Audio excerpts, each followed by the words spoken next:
리서치 3팀 홍원기 대한유화 발표 시작하겠습니다. 기업 개요입니다. 참고 부탁드립니다. 목차입니다. 화학산업 부족은 보통 업스트림과 미드스트림과 다운스트림을 이루고 있습니다. 대한유화가 차지하고 있는 부분은 빨간색으로 표시해뒀으니 참고 부탁드립니다. 먼저 원유에서 나온 나프타를 수입해가지고 나프타 분해 설비에서 에틸렌과 프로필렌을 추출합니다. 이렇게 추출된 에틸렌과 프로필렌을 한 번 더 가공해서 2차 전지 분리막과 범용 제품인 폴리에틸렌, 폴리프로필렌, 그리고 플라스틱 원료와 같은 기초 유분을 생산합니다. 그리고 이를 전방 산업에 판매를 하는 산업 구조를 갖고 있습니다. 화학 산업의 특징입니다. 첫 번째로 높은 영업 레버리지가 있고 스프레드 비즈니스입니다. 그리고 거대한 진입장벽과 규모의 경제가 존재를 하고 범용 화학이냐, 스페셜티 화학이냐에 따라서 OPM이 양극화되는 성격이 있습니다. 그리고 실물 경진기에 따른 경기 선행 지표로서의 성격을 지니고 있습니다. 범용화학과 스페셜티 화학의 구분입니다. 참고 부탁드립니다. 먼저 대한민국에는 현재 세 군데에서 석유화학단지를 운영하고 있는데 울산 석유화학단지와 여수 국가산업단지 그리고 대산 석유화학단지가 있습니다. 대한유화는 울산 석유화학단지에 있고 해당 석유화학단지에 대한 특징은 참고 부탁드리겠습니다.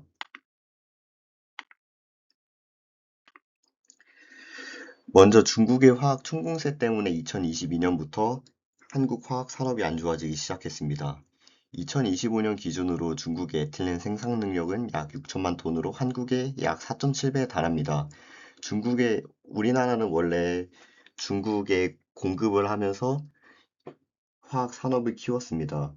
중국이 최대 수입국이었는데 중국의 자금률이 100%를 넘어가기 시작하고 중국이 자금률이 이제 100%, 120%를 달성하게 됐는데 중국이 세계에서 이제 수입국에서 수출국으로 변모하게 되었습니다. 이에 따라서 우리나라는 화학산업의 직격탄을 맞고 구조 조정을 현재 진행 중에 있습니다. 그래서 이 당시에 2022년에 100%를 가동 중이었던 한국 화학 기업들은 가동률이 70%까지 떨어졌었고 범용을 메인으로 하는 롯데케미컬 같은 대형사가 설비를 폐쇄하거나 매각을 검토하는 지경까지 오게 됐습니다. 중국의 공급 과잉으로 인해서 에틸렌 스프레드와 나프타 스프레드가 이제 역마진을 기록하게 됐습니다. 그래서 이제 화학 기업들은 황금기를 맞이했다가 바로 얼마 가지를 못한 채 다시 이제 생산을 하면 할수록 손해를 내는 구조가 되었습니다. 이를 통해서 2021년을 기준으로 한국 화학 산업들은 2025년까지 하락세를 맞이하게 됐고 암흑기에 빠지게 되었습니다. 그래서 한국 화학 기업들은 이제 구조 조정을 하기로 결심을 하고 차별화된 무언가를 생산하기로 결심을 했습니다. 범용 제품을 생산해서 아직 탈출구를 못 찾은 한국 기업들과는 달리 일본 화학 기업들은 이미 범용에서 벗어나서 스페셜티를 통해 가지고 성장을 하고 있었습니다. 대표적으로 시네츠 화학공업과 미쓰비시 케미칼이 있는데 이번 중동 전쟁에도 불구하고 해당 기업들은 이제 반도체에 들어가는 소재들을 생산하면서 각자의 돌파구를 마련할 수 있었습니다. 대한유화는 그래서 분리막을 통해 가지고 이제 스페셜티를 생산하기로 결심을 합니다. 그래서 분리막 시장 성장률은 연평균 성장률 12%를 기록하고 있습니다. 분리막 밸류체인입니다. 참고 부탁드립니다. 기업 분석입니다. 대한유화는 이제 울산에서 온산 공장과 울산 공장을 운영하고 있습니다. 먼저 온산 공장에서는 NCC를 통해서 나프타를 분해를 해서 기초 유분과 같은 이제 범용 화학 제품들은 바로 전방 산업에 이제 공급을 해줍니다. 이제 고부가 스페셜티 같은 HDP 같은 소재들은 울산 내에 있는 파이프라인을 통해 가지고 울산 공장에 바로 전달을 하고 울산 공장에서 한 번 더 가공을 해 가지고 고객사에 전달하는 형태를 띠고 있습니다. 대한유화가 생산하는 범용 화학 제품들입니다. 특징들이니 참고 부탁드립니다. 대한유화는 현재 글로벌 분리막 점유율을 많이 차지하고 있습니다. 분리막용 폴리필렌 그리고 대한유화는 한주라는 LNG 시설을 운영하고 있습니다. 이 한주라는 LNG 시설은 이제 울산 화학단지 안에 있는 기업들한테 인프라를 제공하고 있습니다. 강물을 정화하여 공장에서 쓰는 용수로 공급을 하고 냉각수나 공정용 물이 끓으면 공장은 즉시 멈추는데 한주가 이 인프라를 독점적으로 관리하고 있습니다. 주요 고객사는 그 방금 말했다시피 화학단지 안에 있는 모든 기업들이 되겠습니다. 그리고 이 인프라가 없으면 공장은 가동을 멈추기 때문에 고객사가 이탈 가능성이 거의 없는 안정적인 캐시카우 역할을 할 수가 있습니다. 먼저 매출 비중은 이제 기초 유분과 같은 범용 시장에서 조금 벗어나가지고 점유율을 조금 낮추는데 성공했고 스페셜티 비중을 높여나가고 있는 추세입니다. 그리고 나프타 수급처는 이제 주로 SOE를 통해 가지고 공급을 받는데 SOE과의 계약이 9월 달에 끝납니다. 그리고 SOE는 이제 샤인 프로젝트라는 대규모 프로젝트를 하면서 나프타 자급의 가능성이 있는데 대한유화 IR에 문의한 결과 대한유화는 현재 고객사를 다각화하고 있으며 SOE일 뿐만 아니라 이제 중동과 같은 해외 지역으로부터 나프타를 조달받을 것으로 기대한다고 전달받은 바 있습니다. 예, 국내 피어그룹 정리입니다. 대한유화와 롯데케미칼, LG화학, 금호석유화학으로 뽑았습니다. 근데 이 중에서는 이제 금호석유화학은 이제 범용 부분에 있어서 모델이 완전 다르고 그러면 이제 범용과 겹치는 부분이 롯데케미칼과 LG화학입니다. 근데 롯데케미칼은 현재 스페셜티 같은 고부가가치제도 아무것도 없어가지고 현재 적자를 면치 못하고 범용 시장에서의 그 직격탄에 가장 세게 맞은 기업이라 할 수 있습니다. 그래서 이제 스페셜티 부문으로 비교를 하면 LG화학이 있습니다. 그래서 LG화학과 비교를 하면 저는 개인적으로 비교를 했을 때 LG화학이 현재 약간 2차 전지와 같은 어, 성장주라는 인식이 있긴 한데 아직은 범용화학의 매출 비중이 상당히 높습니다. 그래가지고 이런 걸 감안하고 현재 그 범용 부담으로 인해 가지고 현재 주 캐펙스 부담도 확실히 높이 있습니다. 그래가지고 이번에 나프타 쇼크가 한번 터졌을 때 LG화학이 직격탄에 맞아가지고 이에 대해서 공장도 멈추는 불상사가 발생하기도 했습니다. 그래서 이런 면으로 봤을 때 저는 개인적으로 대한유화가 낮은 캐펙스 부담과 과도한 산업 다각화보다는 본업 경쟁력에 있어서 더 집중할 수 있다고 판단을 했습니다. 그리고 번외로 이수화학과 이수 스페셜티 케미컬이라는 그룹이 있는데 이수 그룹은 이제 범용 시장에서는 좀 벌어져 있는 범용 시장과는 조금 거리가 있는 완전 스페셜티로 주로 전고체 배터리에 대해서 생산을 하고 있습니다. 이런 부분을 감안했을 때 스페셜티 부분만 비교를 하면 대한유화보다 나을 수 있지 않냐 이런 말이 있을 수 있는데 저는 개인적으로 화학이라는 테마를 직접적으로 수혜 받으면서 할 수 있는 걸 생각하면 범용화학을 가져가는데 그 중에서 이제 스페셜티 비중을 조금 갖고 있는 스페셜티라는 무기를 현재 갖고 있는 대한유화가 더 낫다고 판단했습니다. 이제 이수 그룹의 기업들 같은 경우에는 제가 판단했을 때는 어, 화학 기존에 있는 범용 화학이나 스페셜티 화학 이쪽 분야보다는 그냥 기술을 개발하고 있는 성장주라고 판단을 했습니다. 투자 포인트입니다. 늘어난 만큼 감당하지도 못합니다. 거의 2012년에 이제 중국이 NCC를 증설하면서 전 글로벌 전체적으로 이제 나프타 스프레드가 역전되면서 역마전을 기록하기 시작했습니다. 그러면서 2025년까지 나프타 스프레드가 개선되지 않고 쭉 벌어지고 있었는데요. 2025년을 기점으로 해서 중국의 이제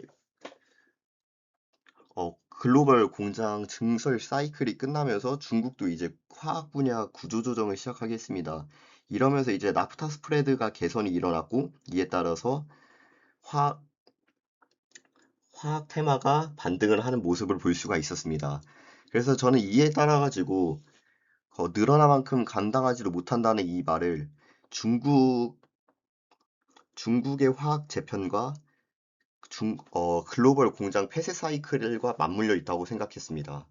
그래서 이 부분이 앞으로 나프타 스프레드를 더 개선할 수 있는 투자 포인트가 될 것 같습니다.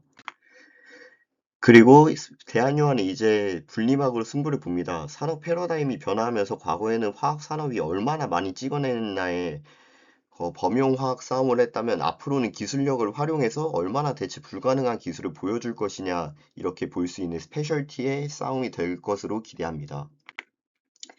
유가는 결국 떨어질 수 없다고 생각합니다. 현재 중동 전쟁으로 인해 가지고 유가가 100불 넘게 이렇게 왔다 갔다 하기로 하는데 결국엔 떨어질 수밖에 없다고 생각합니다.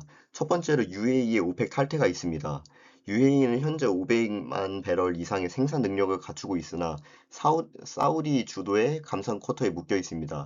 UAE가 안보와 AI 인프라 얻기 위해서 미국과 손을 이번엔 제대로 잡았습니다. 1월에 UAE는 미국으로부터 AI 인프라와 HBM4를 우선 공급받았고 미국에 대규모 투자를 하기로 했습니다. 그리고 그 이후에 UAE가 오펙을 탈퇴를 했습니다. 저는 이를 보면서 미국과 사우디 오펙의 이제 에너지 패권 싸움이 이제 더 심해진다고 봤고 이를 이제 무한 증식 경쟁으로 봤습니다. 그 탈석유 시대의 속도전입니다. 사우디가 비전 2030을 위해서 고유가를 유지한다고 하려면 UAE는 이제 석유의 시대가 끝나기 전에 최대한 많이 팔아가지고 현금을 확보하고 금융 허브로서의 자리를 제대로 매김하고 관광 국가로서의 자리매김을 하려고 합니다. 그래가지고 사우디와 UAE의 이 균열은 유가를 지탱하는 공급 통제력의 상실로 귀결될 수 있다고 생각합니다. 그리고 미국의 베네수엘라 친미 정권 수립 시도입니다. 베네수엘라는 현재 석유 매장량이 1위임에도 불구하고 시설 노후화와 미국의 제재로 생산이 묶여 있었습니다. 하지만 미국의 친미 정권이 수립에 성공한다면 미국의 시추 기술과 자본이 베네수엘라에 투입될 수 있습니다. 그리고 방금 계속 말했던 것처럼 사우디의 가격 결정력이 계속 약화될 것입니다. 사우디가 유가 가격을 방어하기 위해서는 점유율을 포기해야 하는데 국제 점유율을 유지하고 싶으면 증산을 해야 합니다. 어느 쪽을 선택을 하더라도 예전처럼 시장 가격을 일방적으로 결정하는 힘은 행사하기 어려운 진퇴양난에 빠지게 됩니다. 그리고 호르무즈 해협을 이번에 레깅 효과로 인해 가지고 화학 기업들이 생각보다 잘 버텼습니다. 화학 산업에서 규모의 경제와 가장 중요한 것이 나프타 스프레드에 연결될 수 있는 유가인데요. 원래 저유가를 유지하고 있다가 중동 전쟁으로 유가가 급등하게 했습니다. 하지만 이제 기업들은 정부의 지원을 받으면서 이제 이 위기를 버텨내고 앞으로 전쟁이 끝난다면 역내긴 우려가 있을지라도 안정적으로 나프타를 확보할 수 있고 스프레드 개선이 확보됨에 따라 가지고 이에 턴어라운드를 할 수 있다고 생각합니다.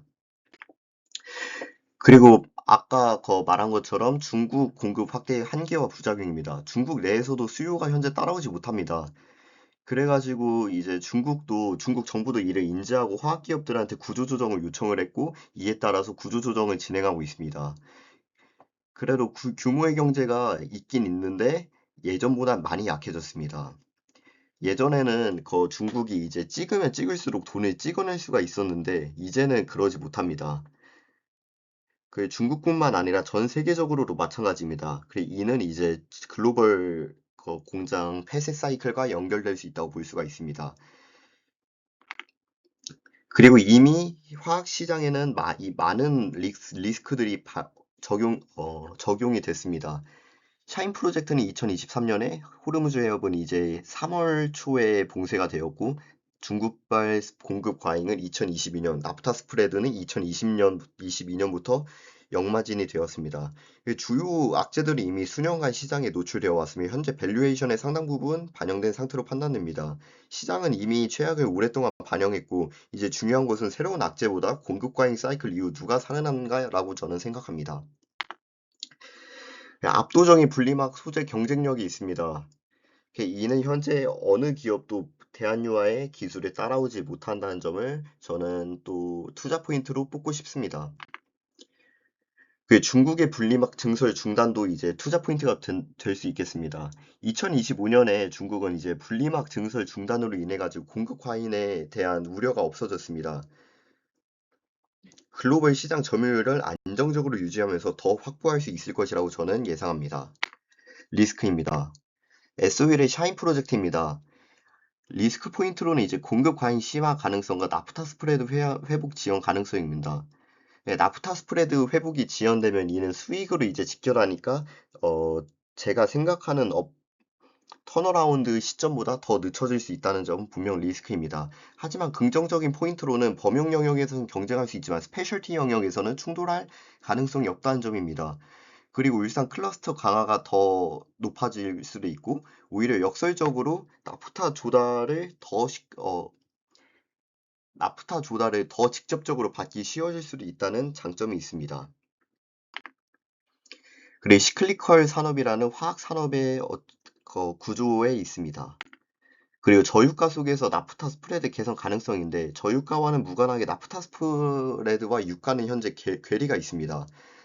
기존의 원래는 기존 중국의 과잉 공급으로 인해 가지고 나프타 스프레드가 역마진 상태여서 계속 찍으면 찍을수록 적자를 기록을 했는데 2025년 글로벌 공장 폐쇄 사이클과 중국의 화학산업 개편이 일어나면서 스프레드 개선이 이루어지고 이때부터 화학 기업들은 영업이 매출을 점점 높일 수 있었습니다. 영업이익을 점점 개선할 수 있었습니다. 하지만 이제 이렇게 스프레드가 개선 중에 중동 전쟁이 일어나면서 스프레드가 다시 좁혀지기 시작했습니다. 또한 샤인 프로젝트가 시작되면 스프레드 회복이 더 늦어지면서 다시 범용 부분에 있어서 수익성 개선이 늦어질 수 있습니다.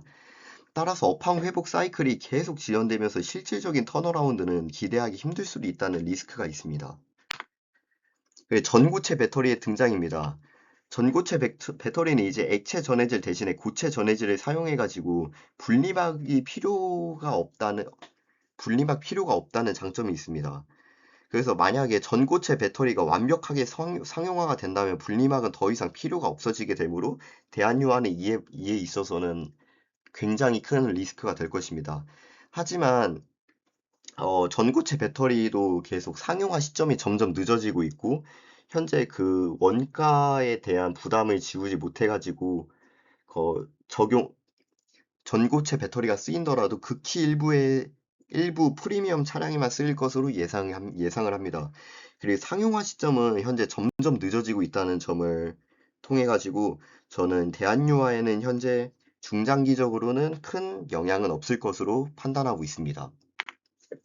밸류에이션 방법입니다. 먼저 PBR 밴드를 통해 가지고 멀티플을 부여했습니다. 2026년에는 정상 사이클로 돌아오는 것을 가정해서 중간값 0.7을 부여하였고 2027년에는 화학산업 구조 재편 그리고 스페셜티 비중 확대 2차전지 소재 고려해 가지고 멀티플 1.4를 부여했습니다. 밸류에이션 측정 아이디어입니다. 참고 부탁드립니다. 이렇게 예상 EPS를 구한 다음에 타겟 PBR 0.7배를 곱해가지고 2026년 목표 주가 21만 1,400원, 상승 연력 52%, 투자 의견 바이 제시합니다. 2027년 밸류에이션 측정 아이디어입니다. 26년과 마찬가지로 똑같습니다. 다만 여기에 수치만 조금 변경했습니다. 참고 부탁드립니다.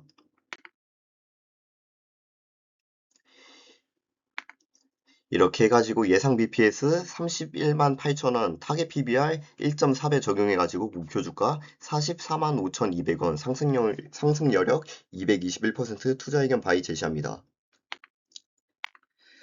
미국 이란에 대한 전쟁 고찰입니다. 현재 미국이 전쟁이 장기화가 되면서 유가, 물가, 증시, 미군 사망과 중간 선거와 같은 내부 변수에 민감해지고 부담을 느끼고 있습니다. 이란은 현재 호르무즈 해협을 통제하고 주변 중동 국가들에게 무차별적으로 공격하면서 유가를 자극하고 있습니다. 전쟁의 피해를 이란 내부에서 끝내는 것이 아니라 간접적으로 세계적으로 영향을 끼치고 있습니다. 이렇게 해서 세계 원유 물동량 상당수가 호르무즈 해협을 지나기 때문에 이란의 호르무즈 해협 봉쇄는 유조선 보험료 상승, 물류 불안, 원유 공급을 어렵게 하면서 국제 유가를 현재 크게 자극하고 있습니다. 미국은 이제 중간 선거가 다가오면서 트럼프 대통령에게 있어서 큰 압박을 주고 있습니다. 현재 전쟁으로 인한 장기전, 고유가, CPI 자체가 정치적으로 큰 부담이 되기 때문에 현재 트럼프 대통령은 전쟁을 빨리 끝내고 싶어 합니다. 그렇게 따지면 이란은 과연 어떨까요? 이란도 마찬가지로 전쟁을 빨리 끝내고 싶어 한다고 생각합니다. 이란이 현재 국제적으로는 약간 단호하면서, 막 미국을 협박하는 것처럼 보여도 현재 이란 내부에서는 경제 제재와 급증한 경제난과 청년 실업률 같은 내부 문제들이 많이 있습니다. 그래서 외부적으로 역시 중국 역시 이란 원유도 의존도가 있기 때문에 시진핑 주석도 중동 전쟁이 장기화되는 것을 원치 않는다고 공개적으로 밝혔습니다. 그래서 이러한 이유들로 저는 이란과 미국이 각자의 출구 전략을 찾을 가능성이 높다고 생각합니다. 현재 트럼프 대통령의 변덕이 이를 잘 보여주고 있다고 생각합니다. 이란이 호르무즈 해협을 완전히 봉쇄하고 있는 것처럼 보이지만 이 행위 자체가 또 다른 부담입니다. 호르무즈 해협을 완전히 봉쇄를 하면 미국이 이제 직접적으로 개입을 할 수 있는 명분이기도 합니다. 그래서 이란은 유조선 위협, 주변국을 통한 해협 긴장감을 조성을 하면서 이를 현재 협상 카드로 생각하고 있다고 생각합니다. 그래서 이란은 호르무즈 해협을 통해 가지고 미국 물가 압박, 글로벌 금융시장 불안, 중동 영향력 과시, 협상력 확보를 노리고 있습니다. 결국 현재 이란의 전략은 호르무즈 해협을 완전히 닫는 것보다는 언제든지 닫을 수 있다는 공포를 유지하는 것이 합리적이라고 생각합니다. 그래서 종전보다는 호르무즈 해협 협상안이 먼저 나올 것이고 이후에 핵과 관련한 문제를 통해 가지고 휴전을 할지 종전을 할지 결정할 것이라고 생각합니다. 예, 저의 결론은 단기 호르무즈 해협 협상안이 나오면서 글로벌 이제 원자재 리스크가 어느 정도 경제 리스크가 어느 정도 해소될 것이고 이후에 핵 관련 합의를 통해 가지고 종전이 결정날 것으로 예상을 합니다. 이상입니다. 감사합니다.